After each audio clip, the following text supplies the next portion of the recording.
Welcome everyone to Birding the Calendar. We're going to be talking about where to go birding in February and March. We're really grateful to everyone for joining us today. As I just mentioned, we are recording this. It will be available on YouTube for those who have registered. So it'll be password protected, and we'll provide you with that information as soon as it's up and ready to view.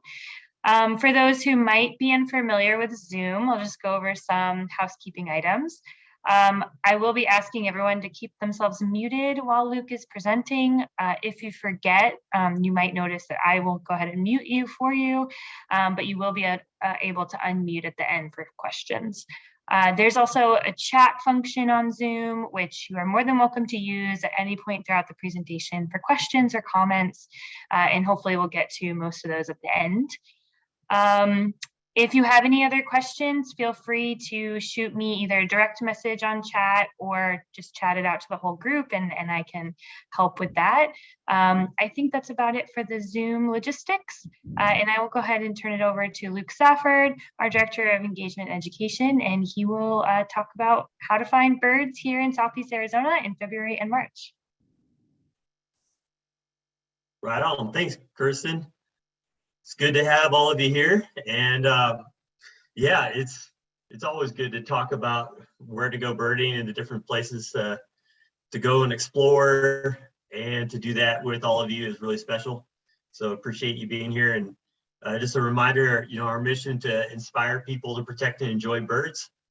Like that's the best way to do that is to be outside with you all. Know that I've done that many times with some of you at Sweetwater or other places around here, but to do it virtually, that's very good too, because it gets to bring people from all over the nation, all over the world together to experience this in a unique way.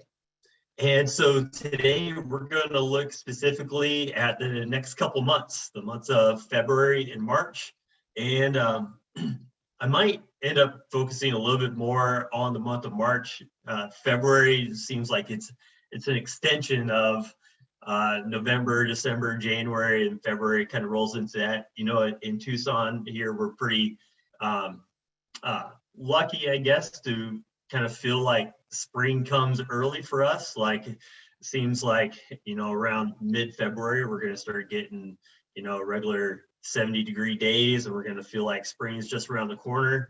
But oftentimes it just takes a little while for the birds to really start coming up here. So we start getting some ash-throated flycatchers more coming up into the Tucson area at the end of February.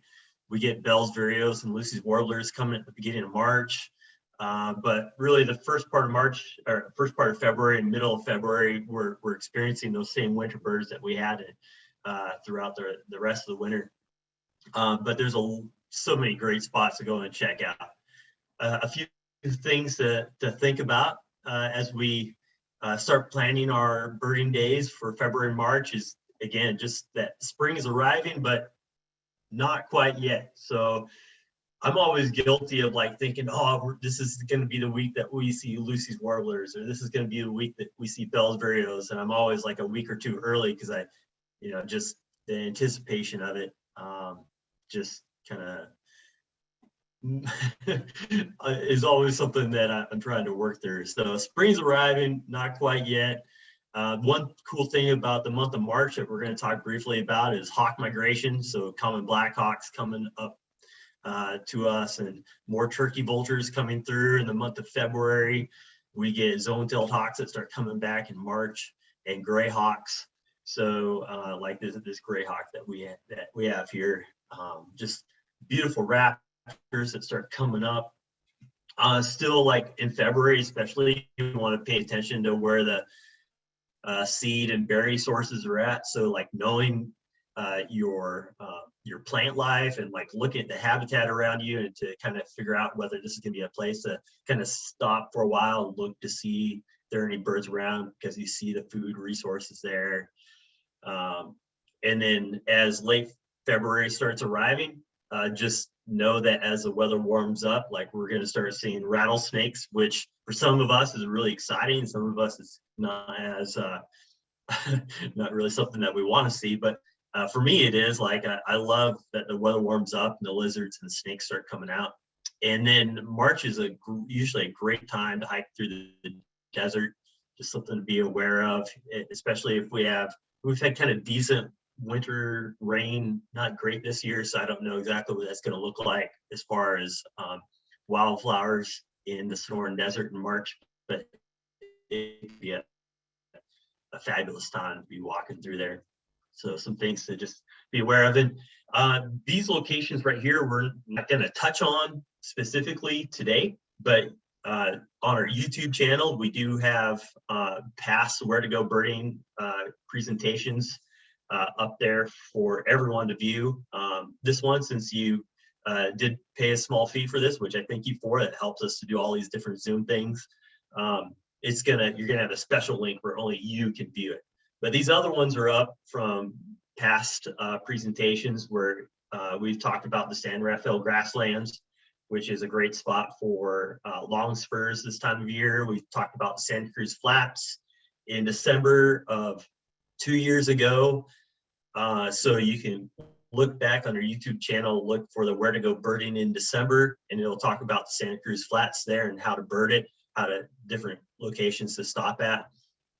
There's also a couple different sessions that we spent on whitewater draw in the Sulphur Springs Valley, which is over Wilcox and McNeil and all those places over there.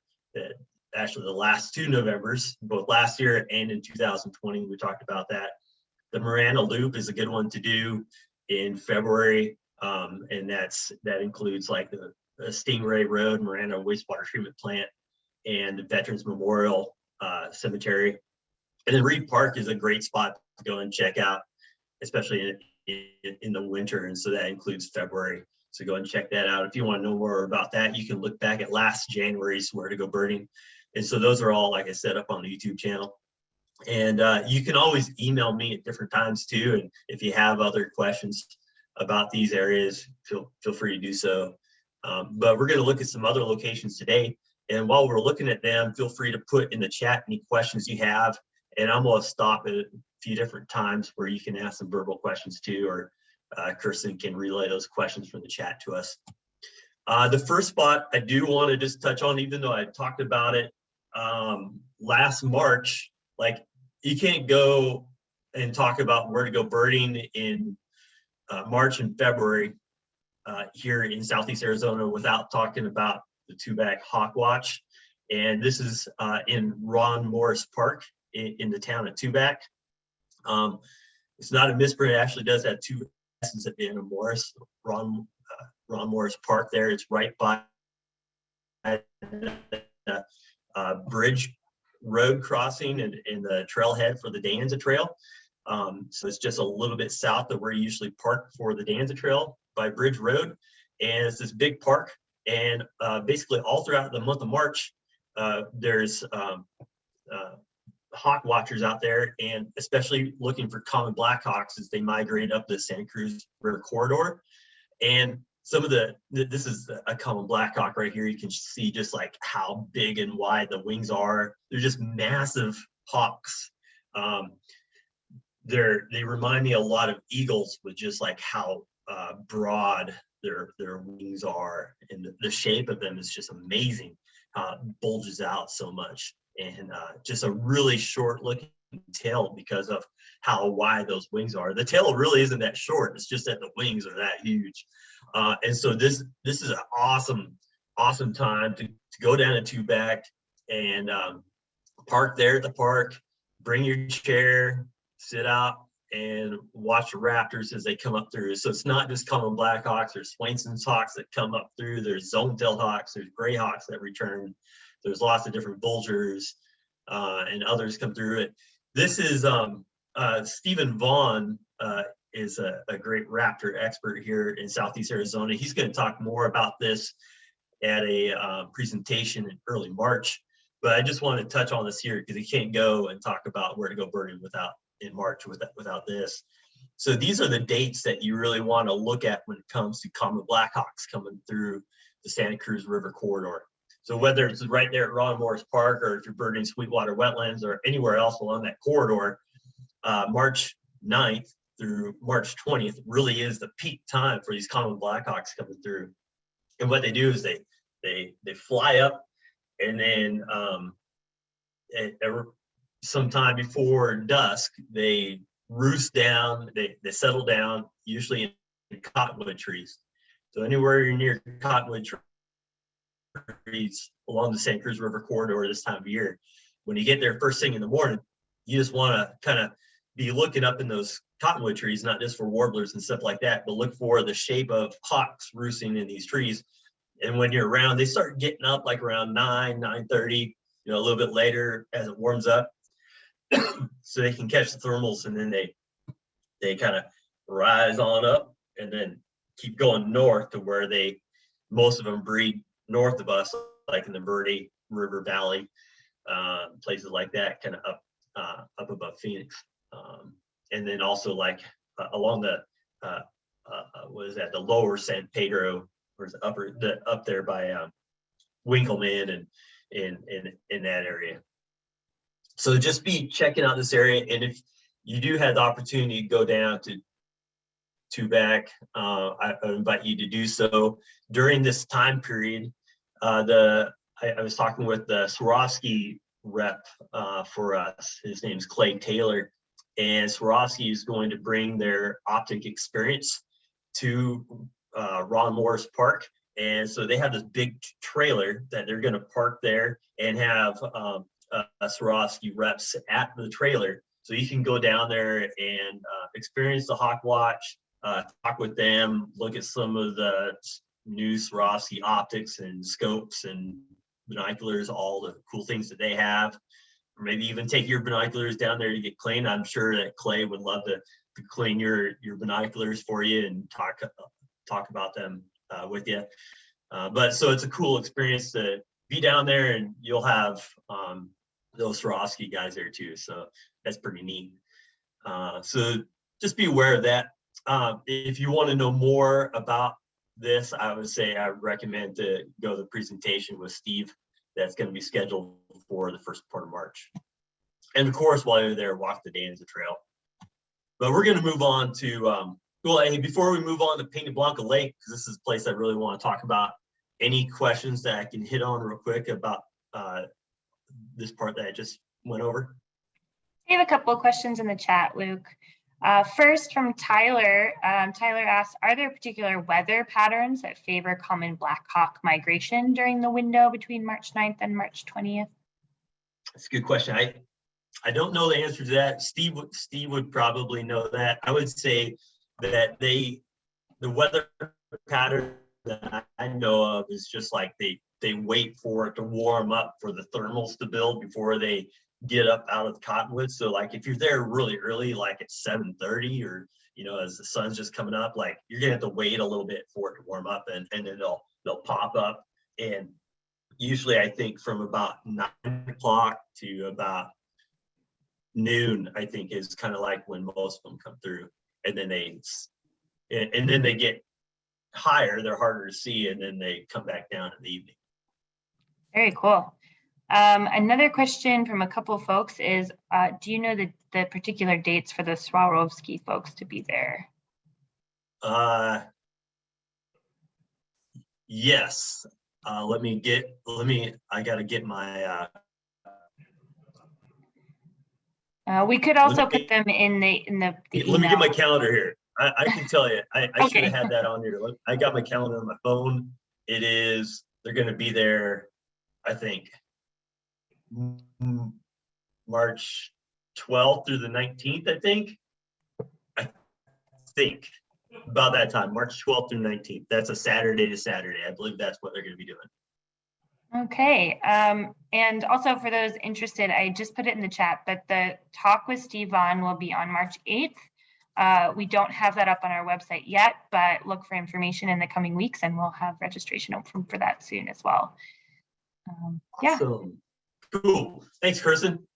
All right. So Peña Blanca Lake, maybe not the spot that you would normally think of to go and visit in February or March, but it actually is such a cool spot to go and check out. And I went there again this past Saturday just to remind myself of that. And I was, again, just like taken aback by this cool mixture of water birds and oak grassland birds. And I don't know how many of you have ever been to Pena Blanca Lake before, but I remember the first time I visited it. I'm going to show you where on the map it's at and everything, if you may not even know where it's at or what I'm talking about yet. The first time I visited Pena Blanca Lake, there was all these different little parking spots all around it. I didn't really know where the trail was at. I didn't really know where to go. And it was a little bit frustrating and a little bit overwhelming. And, you know, it was just, I didn't really quite know how to approach it. So I thought this would be a good time to talk about how to approach birding Pena Blanca Lake, the different birds that you can see here, especially in February and March. You can see there's been 200 species, this is according to eBird, that have been seen at this location during these 2 months, between 542 checklists. So not super overwhelming number of checklists, but still a good number. And to have 200 species in 2 months is pretty great. And it just goes to show, because there's a really interesting mixture of habitats here that you just don't get at very many places in Southeast Arizona. Arivaca Lake would be another one that's really similar to it, where you have this mixture of water birds and oak grassland. A little bit Patagonia Lake. Patagonia Lake's a little bit different because it's not so much oak grassland, it's more riparian area, but it's there too. But let me show you on a map where I should reshare my screen, where Pena Blanca Lake is at. So here's this right here. Here's Tucson up here in the north. Pena Blanca Lake is down here just northwest of Nogales. So you can see it right there.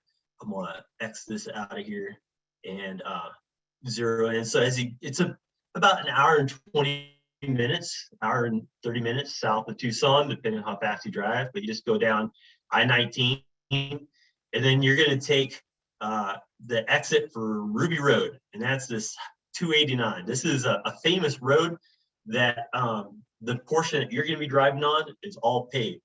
You take a Ruby Road at exit 289, and you'll just continue west. It's a pretty fun road to drive on.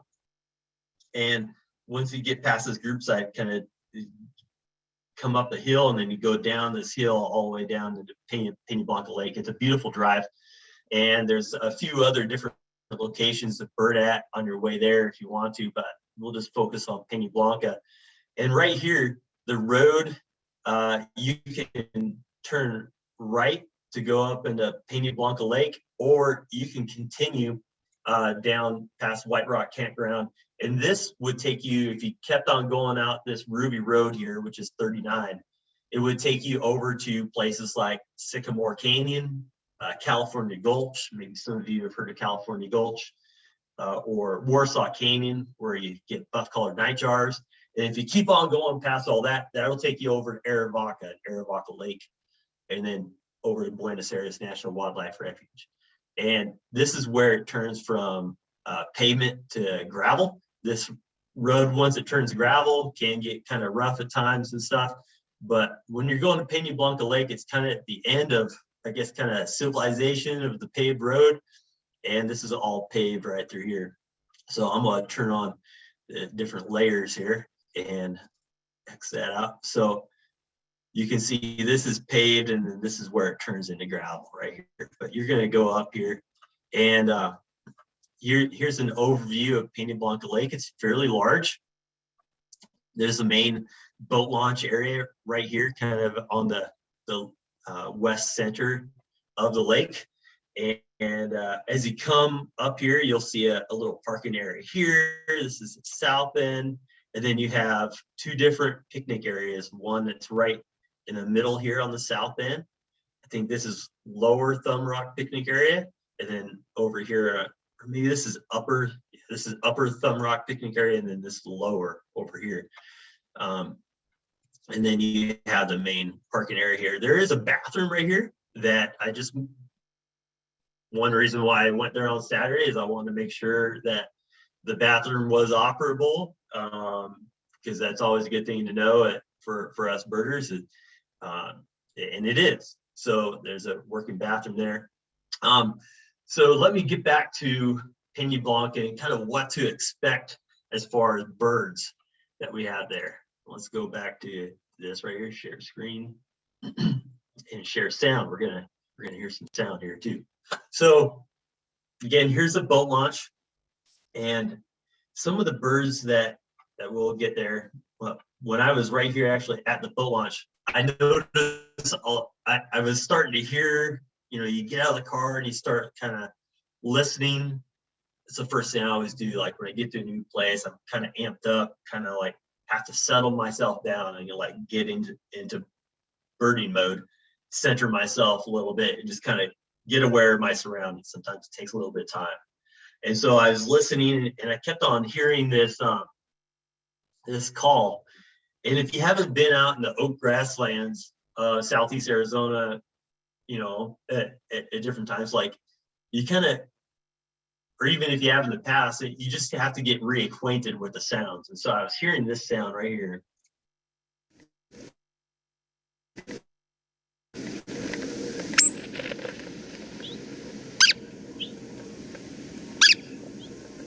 Kind of like a squeaky toy almost.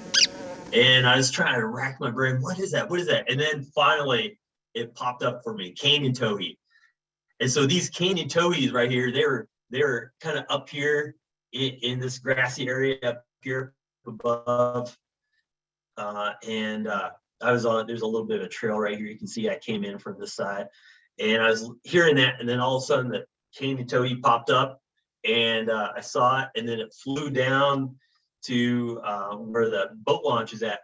And then another one flew up and went down to where the boat launch is at. And then another one. There was, I think, 4 different canyon towhees right there that all got up, and then a curve-billed thrasher joined them down here, and they're all feeding kind of underneath this dock and around this dock. And then a Lincoln sparrow joined in, and then a black phoebe showed up, and then a Say's phoebe came in from over here. And this is all like right around this dock area. So you definitely want to spend some time here. But this canyon towhee, that's one of the first birds that you probably see when you get there. And just about every time that I've been to Peña Blanca, I've had these canyon towhees.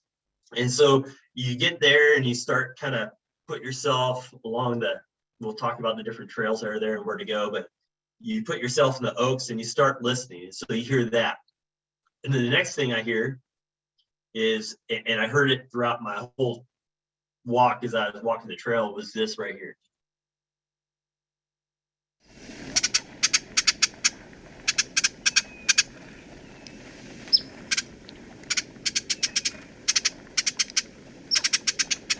Big chatterbox, ruby crown kinglets. So when you're there in February and March, you're going to hear a lot of that chattering going on from ruby crown kinglets around you when you're in oaks. Now, if you go there later in the year, so let's say you go to Peña Blanca in May, you probably won't have any ruby crown kinglets around you. But when you're there in February and March, that's what you're going to hear. So if you go there, it's always good to have like an idea of what kind of birds you're going to be hearing, whether they're really common ones or maybe they're a little bit more rare to you. For some of us, ruby crown kinglets is not an extraordinary bird for some of us, but it's just always good. This is good practice, whether you're going to Peña Blanca Lake or wherever you're going. This is just good birding advice, is to be thinking about the different sounds that you're going to hear while you're there. Because when we become ready for those sounds, and then we hear something different, we kind of have our senses peaked to be able to differentiate that. So ruby crown kinglets, canyon towhees, those are a couple of the birds that you're going to hear, or just kind of get an idea of when you first get there. So let's think about our experience at Peña Blanca Lake from a couple different perspectives. So when you're on the trail along the lake or along the marshy edge of the lake, there's a few different birds that you're going to be kind of paying attention for. Now we have our rare birds, other birds that aren't as common, but the common ones that you're going to be looking for are these right here, including this marsh wren, which actually kind of sounds a little similar to kinglet, that kind of chattering. Let's listen to it.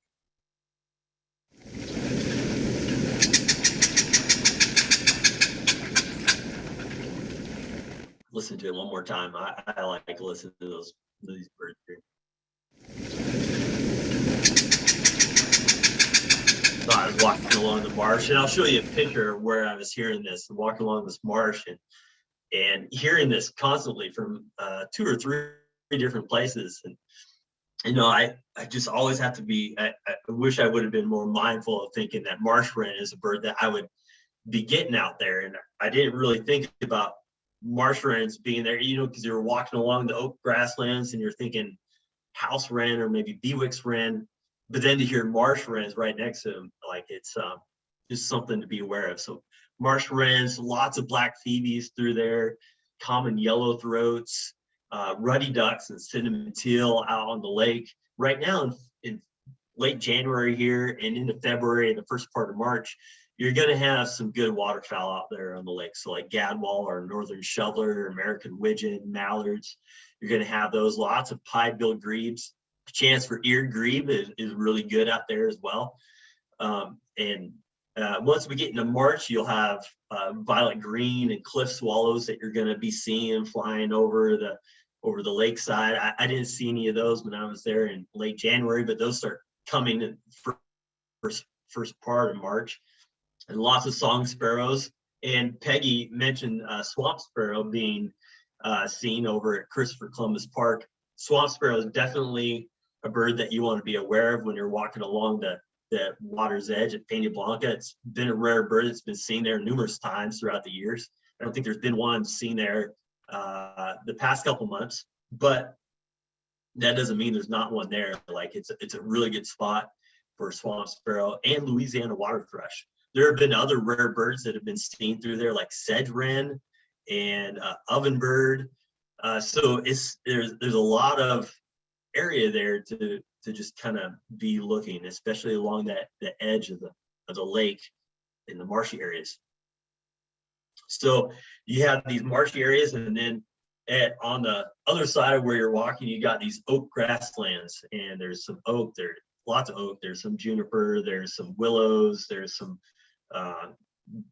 other vegetation through there that all these birds that you see here on the left and more thrive in. So one that you won't see over here on the left that I was thinking about putting in there, rufous crowned sparrow. So be thinking about rufous crowned sparrow. It's good habitat for them. There's been a lack of rufous crowned sparrow sightings lately.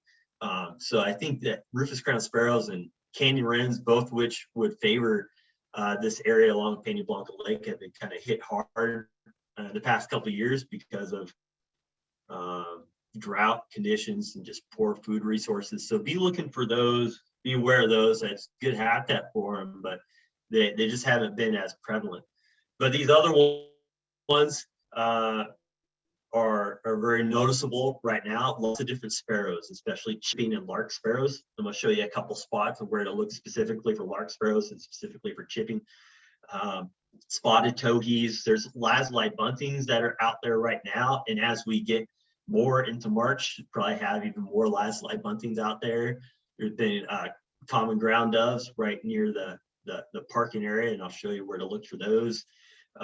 Lots of sage phoebes, acorn woodpeckers, redneck sapsuckers, northern flickers, and things that you want to be looking for. Montezuma quail is a great area. These oak grasslands for Montezuma quail, they can be super hard to find, but Peña Blanca Lake it's a good area along the trail to be looking for those. And then of course raptors as they start migrating through, and maybe a osprey that comes through every once in a while. Dusty cap flycatchers and other flycatchers and bullocks or hooded orioles as we get later into March. So there's a lot of different birds to be looking for in those oak grasslands. Now here's a little bit about the spot itself. So there's, like I said, a few different parking areas, and there is an $8 Coronado National Forest fee that goes along with it. So if you have your Coronado National Forest pass, year pass, that would work. Or there's some other different passes that you can get so that you don't have to pay that day fee. But if you don't have that pass, just be aware that you have to pay $8 to use these areas. So I'm gonna go back to, let's see, new share right here. Show you on the maps a few different spots to park. Now, where I parked on Saturday, now all this is posted right here to only park there if you have a boat trailer. You can see these cars aren't heeding that, and there was a lot of other people who were not heeding those signs either. But so I suppose you could be like these folks and park in the boat launch area. It's near the bathroom, which is nice. There is some accessible parking right here that would be that's appropriate for you if you need that. And but where I parked, there's a new picnic area right here. I parked right over here. There's also a picnic area here that you can park at. It's just a little bit closer to the boat launch area that I like. I was talking with Rob Rutledge. He's one of our volunteer field trip leaders, and usually when he meets people here at the Upper Thumb Rock picnic area, and there's a trail system that you catch on right here and walk along this marsh here. And so this would be a good spot to stop as well. In the past, as I've come up here, I've just been so impatient. I haven't even gotten up to this area, and I just parked right here. This is kind of a southern parking area, and I'll show you some pictures of what this looks like, but there's a bunch of willows through here. You can park here too if you'd like, but really what I suggest is either parking here at the Upper Thumb Rock picnic area, or right up here in this area where there's some picnic tables. And right here is where I parked, and acorn woodpeckers, you could tell there's acorn woodpeckers like all the time. There's a couple telephone poles here that they're using along with some northern flickers. And you can't really see it much here, but there's some brush here on the north side of the road, and there was like flocks of lark sparrows all through here. And then so that's a good spot. And just remember that $8 fee, because you don't want to be surprised by that. So here's a little bit, so a few different pictures of what the pathways look like. They range from being really accessible to being moderately difficult. So a lot of the pathways that are around the picnic areas are pretty accessible. You can see it's not paved, but there is kind of just like pretty smooth and a little bit not too rocky, but there is a bit of a you're up high, and then you have to walk down to the lake, so it's a bit of a drop there, so just be aware of that. But there is different trail systems that are more accessible than others. Here's what there's a trail that goes up from the boat launch that goes around the side of the lake. So I'll show you right here. So you have the boat launch right here and the bathroom. So if you start from the bathrooms, you can access this trail right here. You can see there's a couple different access points. And so you take this trail, and this connects with this trail that goes along the lake right here. And actually, this is the main trail as it goes up. And it follows the contour of the land along the lake. You can see how it comes over right here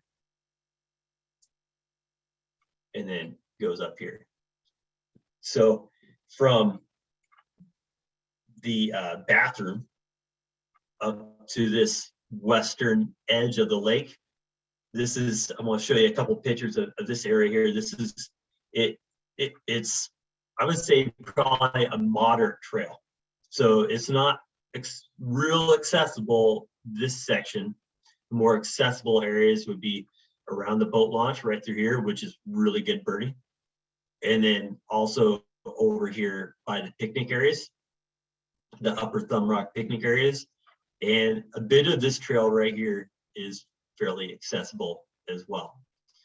but if you're gonna go up this way, it gets a little bit rockier. So just wanted to be aware of that. And that's kind of what it looks like right here. So you can see the rocky outcropping stuff, and there's some elevation kind of up and down, not huge elevation at all, but it just kind of goes up and down. It's good to know that before you get there.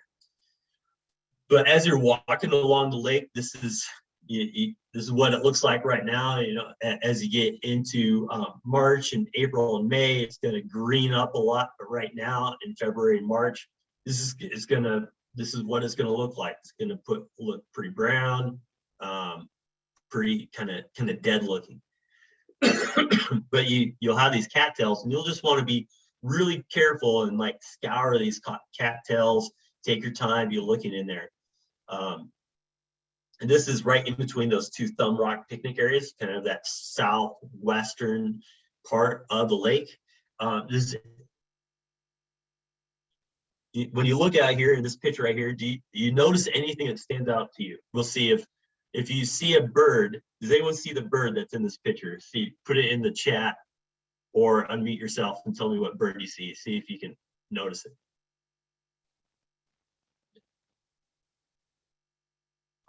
Anyone see it? All right, I'm gonna put a circle around it. All right.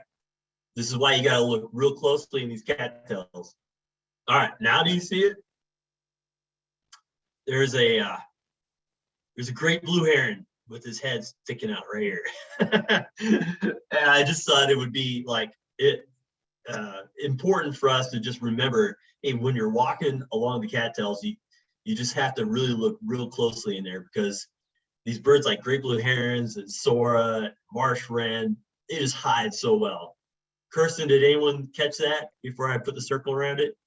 No one caught the heron, but we had a couple folks point out that it looks like there's a waterfowl in the bottom right. Oh yeah, there's some mallards down here, I think too, right? Oh. Is there? Oh, there is. Yeah, there's a mallard right there. I should put a little circle around that one too. I have to say, Luke, even with the circle, I can't see the heron. You can't? Oh, it's like you can see the white right here and the bill right here and the little black crown right there, kind of white right there. Okay, I'll have to trust you. Yeah, you just take my word for it, but just remember it pays to look real closely in these cattails. So as I was walking along, this is another section of the lake that I'm going to show you, which is my favorite section. It's about a quarter mile to 0.3 miles from the bathroom. And so I was walking along and I was listening and I heard something. And so I just thought I'd pay a little more attention. I saw something moving a little bit. And I was like, oh, I'm going to take a video of that. So check this out. This is something you can see at Peña Blanca Lake.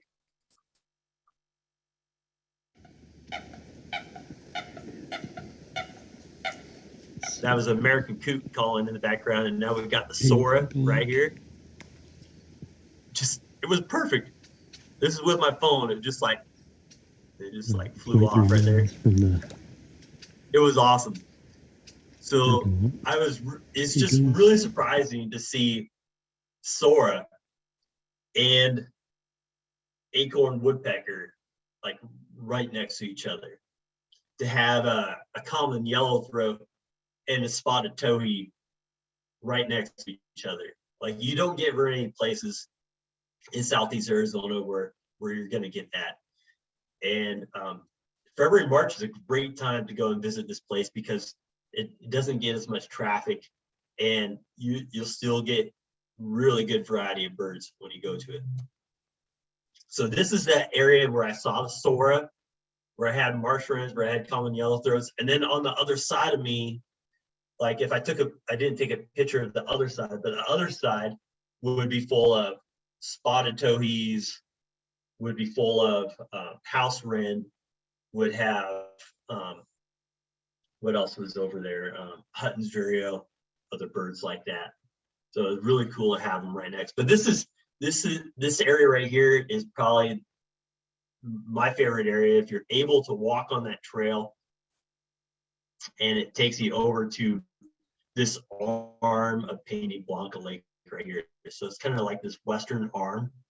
And this whole the trail goes right along. These are a bunch of oaks right here, and the trail just goes right along this finger, and then it crosses around. And I would say, like, if you're gonna go bird Pina Blanca, you could continue on this trail all the way up to the dam. But I walked from here up to the dam, and really there wasn't that much more to add. So, like, I would say spend your time walking from the boat launch up to this western arm of Pena Blanca Lake, and kind of over on this side where there's a lot of quite a few different cattails, where I had like 2 different soars right through there, and cinnamon teal. And so I would just like go to about right there and then come back. But you just want to spend a lot of time right in this area if you have an opportunity to do so. We'll go back here. So this gate thing right here is right near that that little finger, that western finger of Pena Blanca Lake. You're gonna get to this spot, and it's gonna be near the end of that finger.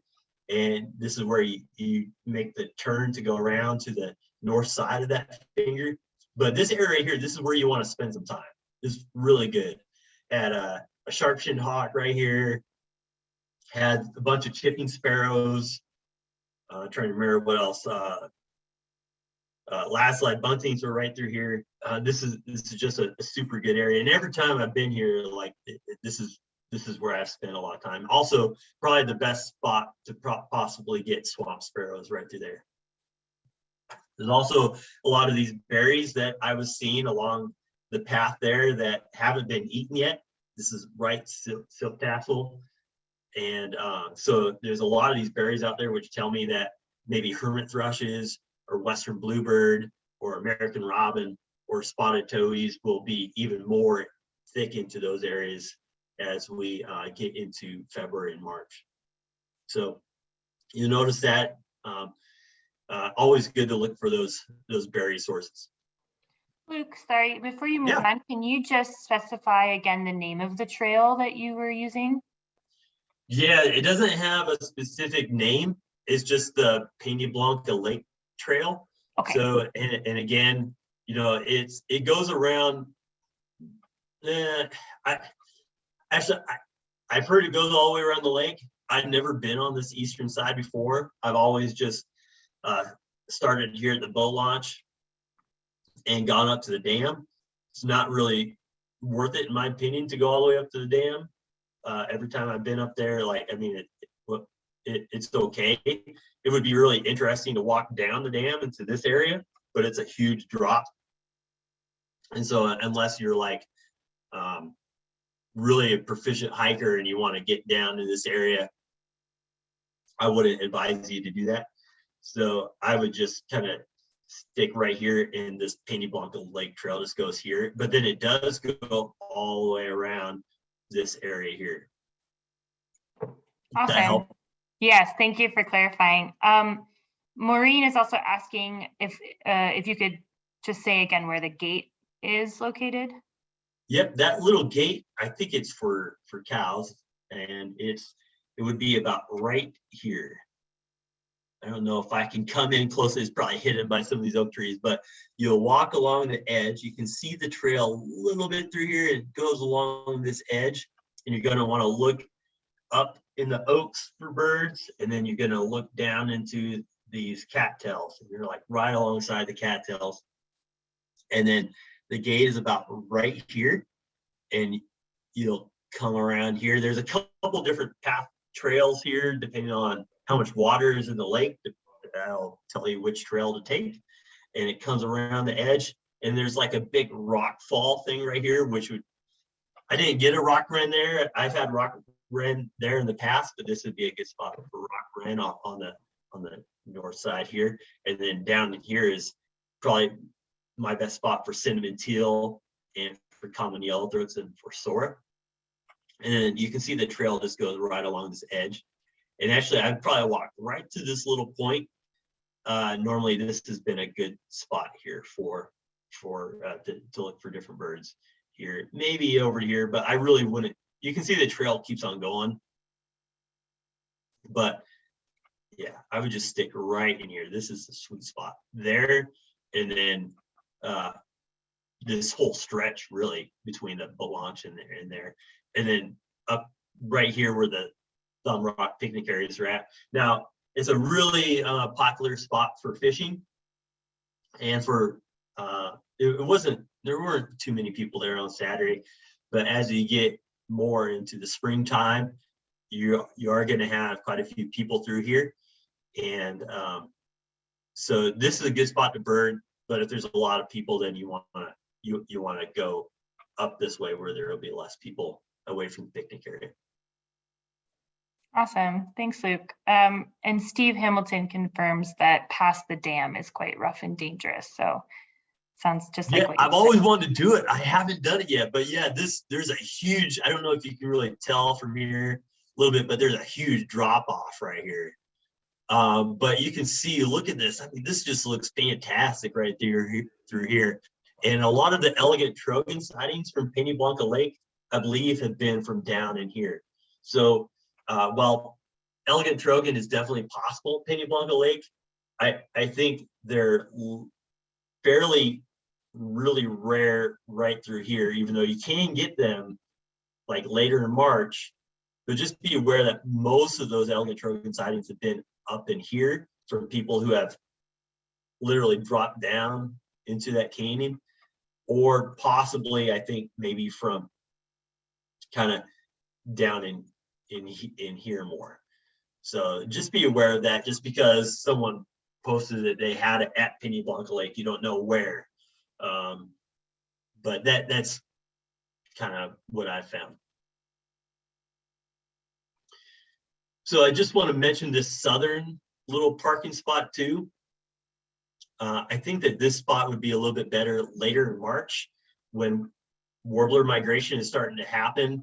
These willows right here will become full of migrating warblers, especially yellow rump, orange crown, and black-throated gray and Nashville warbler. Right now, this is what it looks like right now with just in winter. It's just not as great. So this southern parking lot area will be a lot better as you get into mid to late March, but can be really productive. But I would again start over there by the boat launch and in the oaks rather than right here through the willows. So that's a little bit about Peña Blanca Lake. Are there any other questions when it comes to the lake?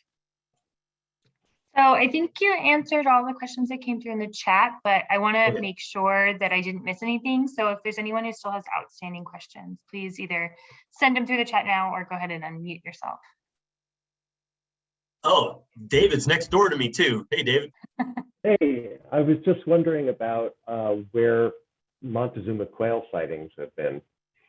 Yeah, they're kind of all over the place, and it's kind of, you can't, unless you go to like Ash Canyon Bird Sanctuary, where they're feeding the Montezuma quail, and sometimes they're fairly regular coming through there. When you're out in these are the Atascosa Mountains, when you're out there, or in the Patagonia Mountains, it's hard to like say, all right, I'm gonna go to this specific area and I'm gonna find Montezuma quail.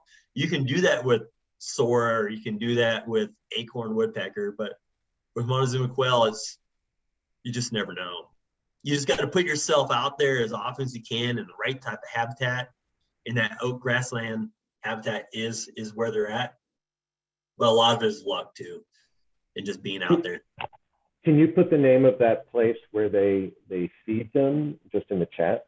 Yeah, it's Ash Canyon Bird Sanctuary. Oh, Ash Canyon. Okay. Ash Canyon, yeah. So it's Mary Jo's old place in Sierra Vista.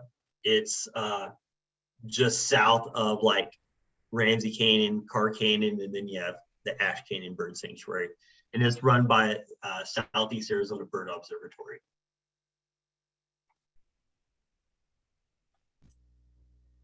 Veronica, Awesome. did you have a question? You unmuted. Can you bring the map up one more time? Can you repeat that, Veronica? Sorry, it's hard to hear you. Sorry, can you bring the map up? Oh, the map? Up? Yeah. Sure. There it is. So Oh, right. There's the whole Pena Blanca, and really the best area is from this Thumb Rock picnic area in this southwest section up through the boat launch. And be sure to go down and walk down to the boat launch. It gives you a good look at the vastness of Pena Blanca Lake, and you can look for ear grebes and ruddy ducks and all the other waterfowl that are out there, and then walk up along this western edge to this finger that comes out here. So can I ask, the eastern side, it looks like there's a road that goes toward it.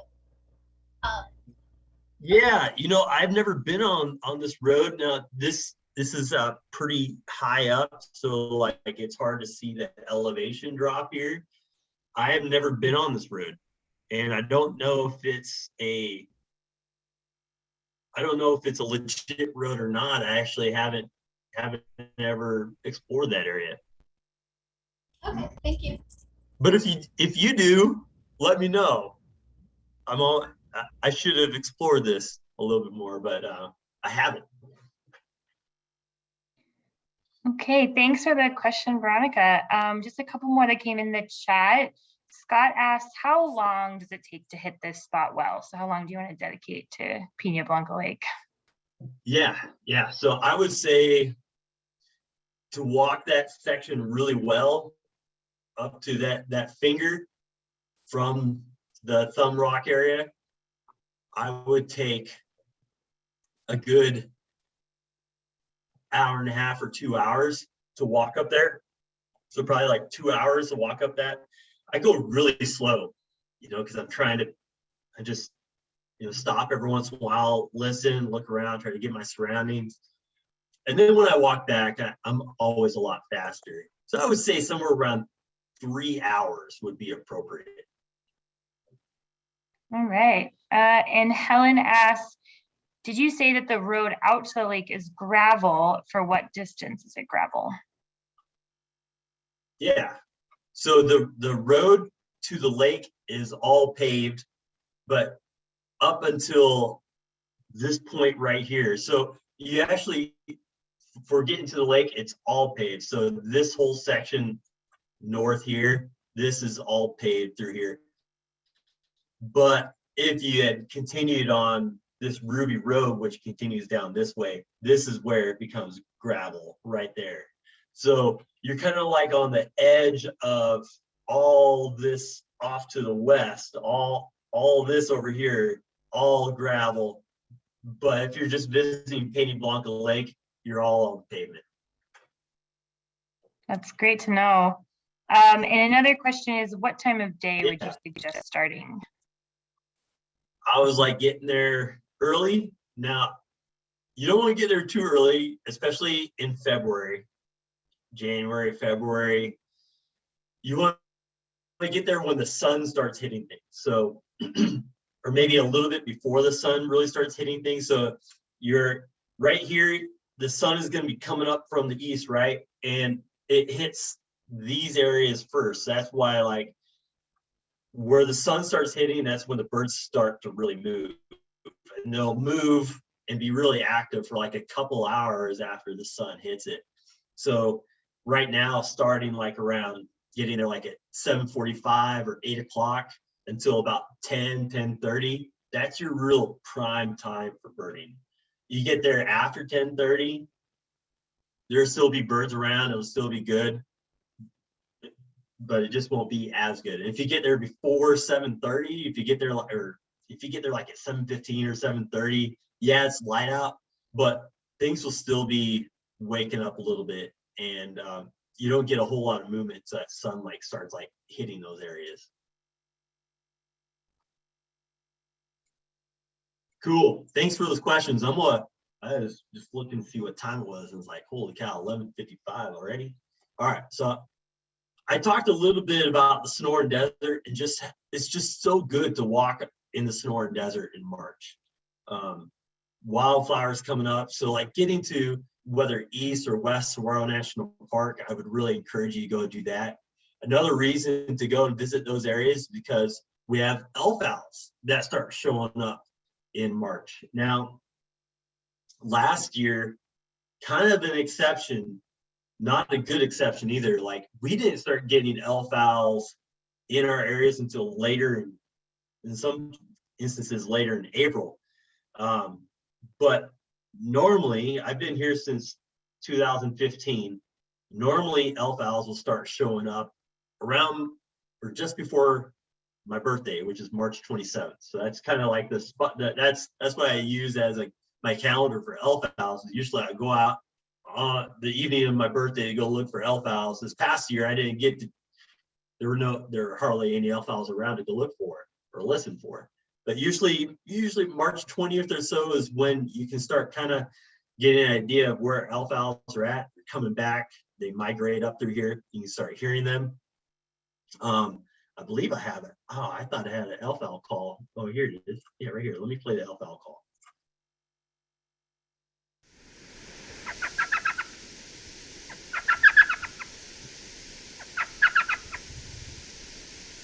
Love that laughing elf owl call. It's just so cool when you're outside in the dark and you start hearing this elf owl call. It's just like, all right, spring is here. And so I'd encourage you sometime near the end of March to go to one of these places here that I listed here on the left. There's a lot of different places to go and listen. You won't necessarily see the elf owl. I don't really recommend even like really searching for them with the light and, you know, trying to mess with them and stuff. But I think it's just as interesting and just as like moving to be out in the desert and to hear them. So there's some places here on the left where I'd encourage you to go check out. I've heard them around March 20th, March 27th at Sabino Canyon, taking people to Catalina State Park. I haven't specifically heard them at Agua Caliente, but I know other people who have. Of course, either Saguaro West or East, there's a trail, and I specifically put it here, Vanover Trail. I'll show you on the map where it's at, but it's in between. It's kind of close to the Broadway trailhead. But that's one of the spots that I love to go to, and I've always heard them. Douglas Spring Trailhead, that's at the end of Speedway Boulevard. So you just drive all the way out to the end of Speedway, and that parking lot's open 24 hours, so you can park there and walk out on the trail and listen for them. So normally I was looking back at my records of time of day when I would normally hear them. A lot of my checklists start around 6:40 for some reason. So 6:40 is when you want to position yourselves in a Sonoran desert habitat with saguaros around you at one of these places, and just kind of wait and listen. Now it can be a little bit I don't know if exciting is the right word, but what's the word I'm looking for? Maybe you're a little bit scared to be out in the dark, out away from everything in late March where there'll be snakes or tarantulas, all sorts of stuff. So you can have a light with you. That's for sure, no problem. And have a buddy with you. But I would say this Vanover Trail, I'm going to show you where it's at here on the map. Move out from Peña Blanca Lake and move back up to Tucson. So if you go to, most of us know where Broadway is at. This is Broadway. Broadway goes right through town, and you go all the way to the end of Broadway. Here's a Broadway trailhead. This is for Saguaro National Park. You can see these trail systems right through here. And this is, you get here to here, and you can go on the Shantz Trail. And then from the Shantz Trail, you just go around the border, and then this connects with the Vanover Trail right here. So there, in the past, I've also parked off of Wentworth Road and just kind of hopped onto the trail. I don't know if that's the best way to do it. Park at a trailhead, that might be better. But right here along the Vanover Trail, just off of Shantz Trail, that's generally a spot where I've enjoyed listening to elf owls in late March. You can see what the go to this graphic here, and you can see it's just pretty open Sonoran desert habitat. If you go up here, one of the best spots is right where Washes where you cross washes. So just kind of plant yourself like right here, a little bit away from the wash, and just listen. And if there's elf owls in the area, they'll start calling a little bit after dusk. So around 6:40 or so. That's kind of specific, but that's what I would do. And then, you know, it doesn't just have to be that specific trail, but these other areas here, whether it's you live on the west side of town, go over to, you know, up on Gates Pass, just below Gates Pass, there's a wash that goes along the road. Just park off in one of those parking areas and just get out, sit on the hood of your car and listen for the elf owls coming back. Any questions about elf owls? No Is it- question. Okay. Go ahead, Veronica, Good. sorry. Sorry, is it easier to see them in the morning? Yeah, I've never had great luck having them in the morning. You have to get out there really early. I've always found it easier to go and listen for them in the evening, so I don't have to get up at 4:30 in the morning to go and get there before it gets light out. They really won't be calling once dawn comes. They'll quit calling. Of course, if you live further down in like Green Valley or Sahuarita, you don't need to drive up to Tucson to listen for elf owls. You can go over to like lower Madera Canyon. There's usually an elf owl pair that nests right there at Santa Rita Lodge. So anywhere from like Proctor Road up to Santa Rita Lodge would also be a good spot for elf owl as well. All right, one last spot. I always like to talk about a local Tucson park and where I would go and visit in these months. So I thought, what better spot to talk about than Lakeside Park, where there's been an osprey hanging out. There's a lot at Lakeside Park for us to go there in February, March. It's a great time to, you know, ring bill goals and other goals that kind of come through in March, which that's a good one to be aware of. Is Lakeside Park's a great spot. There's been herring goal. There's been other goals like that have been seen at Lakeside and turns, especially in February and March. So Lakeside Park is on the kind of southeast portion of Tucson, and it's really accessible. So I'm gonna come back here and show you where it's at on the map. You can see here's Tucson. This is where the Tucson Audubon Nature Shop is at. I was like Google Maps and how they show all the green spots, all the different parks that we can go and visit. And you can see this right here. There's this little green and this lake. That's going to be Lakeside. So major roads, you have 20 Broadway up here, and then 22nd, golf links. And you take Pantano down off of golf links, and then you're going to take go east on Stella Road. And so this is Lakeside Park right here. If you scroll all the way down here, I can do it's supposed to, usually it gives me a chance to zoom in on. Yeah, there we go. That's what I wanted. Boom. So this is what it looks like. You see the lake right here. So there's always a lot of black-crowned night herons right through here, and there's been snow geese that have been hanging out all winter. So if you don't have your snow goose yet for your 2022 Arizona list, you can go here and easily get snow geese. There's, I think, 3 of them there right now. Usually, and I'll show you on the little map that I had out earlier, but there's a little parking area right here. I usually park right here and then just walk down, and there's some good ornamental trees that line this pathway as you go north right here, and good area for yellow-headed blackbird or bronze cowbird or brewer's blackbirds. And then as we get more into March, you're going to start getting Cassin's kingbirds. You have vermilion flycatchers there all year round. So if you're from out of town, you're coming to visit and you want to see a vermilion flycatcher, this is a great spot. Of course, all of our Tucson parks you usually have per million. But the special thing about this lake is that there's been an osprey that's been hanging out there all winter, and it has a really good species list for February and March.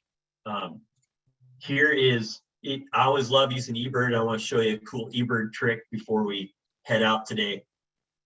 So this is the Lakeside Park eBird list. And, normally, we got the pictures over here. We got down here, like checklists that have been submitted recently, and then you have top eBirders. But I don't know how many of you know about this little trick. There's illustrated checklist over here on the left. And if you click on illustrated checklist, it gives you a really cool breakdown of what to expect here. So I just clicked on it, and it's thinking, and it's going to populate with all these different birds that have been seen at Lakeside Park. And then it has their bar graph right here. So if you're visiting in February, you can see snow goose like all the time right there. The bigger and wider that blue is, the more like it is here and it's prominent. And there's here, Christopher Columbus Park is another spot where there's been a snow goose hanging out for quite some time. But you can see just how popular the snow goose is right here, almost on every species checklist. And then it has a picture of the bird, and this is a picture of the bird from Lakeside Park. And so, like, there's no picture for Ross's goose because there has never been a picture submitted for Lakeside Park in eBird, but all these others have been taken there at Lakeside. And then it also has if there's been any audio recording, and this is also from Lakeside. So all your Lakeside Park information, and really if you can do this for Peña Blanca Lake, any of these different hot spots, you go into, I'll show you here, you go to Explore in eBird, and then you go to Explore Hotspots, and you just type in the name of the hotspot that you want to go to, or the area that you want to go and check out, and then you click on the, here, I'll show you, Explore Hotspots right here, this one right here, and then you go from here. The hotspot name, let's do Peña Blanca.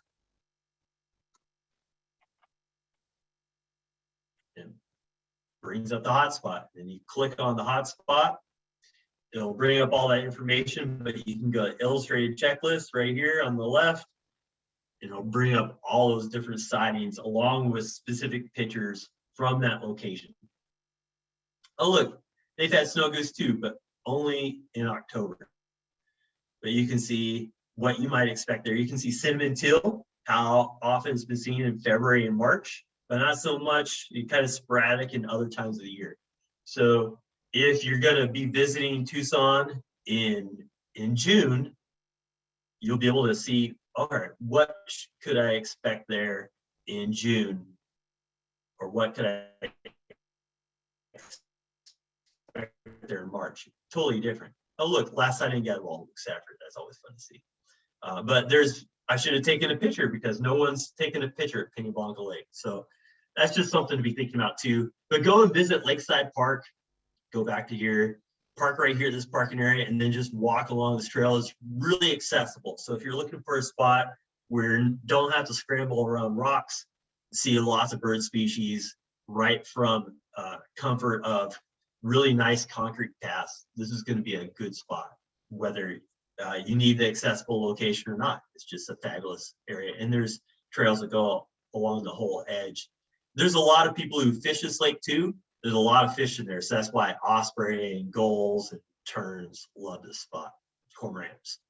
The last thing I want to say, be looking for a slate-throated redstart in March. A couple Marches ago, we had a slate-throated redstart up in the Catalina Mountains at Gordon Hirabashi Campground. And ever since then, when I saw that slate-throated redstart up there in March, every March I'm just like looking for this bird, especially in kind of oak woodland habitat. So maybe one will turn up at Peña Blanca, maybe one will turn up back up at Gordon Hirabashi again. Amazing bird that's usually found much further south in Mexico, Costa Rica, but sometimes it comes up here. Just be aware of that. Any last thoughts or questions before we wrap up? No outstanding questions in the chat, but if anyone still has a question, Yeah, I'm go gonna ahead and you can turn off my unmute share. yourself. And if you have a question about some other area or place that you want to go and check out. Oh, Glenn asked, when do purple martins arrive? Good question. They are one of our later arriving birds. So purple martins to the east, they come up a little bit sooner than this desert subspecies of purple martin that we have here. They start coming up more in May. So I consider like purple martins, varied buntings, yellow-billed cuckoo, sulfur-bellied flycatcher. Those are all really late arriving bird species that come later in like middle to late May. Any other questions? We're getting a lot of thanks in the chat. Thank you all for being here. I guess if there's no other questions, then we can go ahead and wrap it up. Any last thoughts, Luke? Just thank you for being a part of this. And if you have any questions, I'm always fairly reachable by email and try to respond as fast as I can. And I know that some of you are going to be visiting from out of town, hopefully to get a chance to see some of you. I see Mike, you're going to be down here in early March from Oregon. That's great. Yeah, it'd be great to catch up with you maybe. And we have our field trips for March opening up, I believe the second Saturday in February. So if you're looking to get on a field trip with us, be sure to try to get on one of those field trips there. And we're doing our best to train new leaders and create more opportunities for all of us so that we're not shut out of field trips or anything like that. Trying to create those opportunities for all of us. And if you have any thoughts, feel free to send them over. Oh, someone asked if burrowing owls are active in February. They certainly are. And if you want more information on burrowing owls, I've talked about them at different times. There's a real specific road, Hardin Road, up north of Marana. That's a really good spot for them. I can give you some directions for those if you want. Awesome. Well, thank you so much, Luke, for this fabulous presentation. I know I learned a ton. I hope you all did as well. And we thank you again for joining us. As I mentioned at the beginning, this recording will be available. We'll send out that information as soon as we have it up on YouTube. Thanks again, and we hope you have a good rest of your day. Thank you.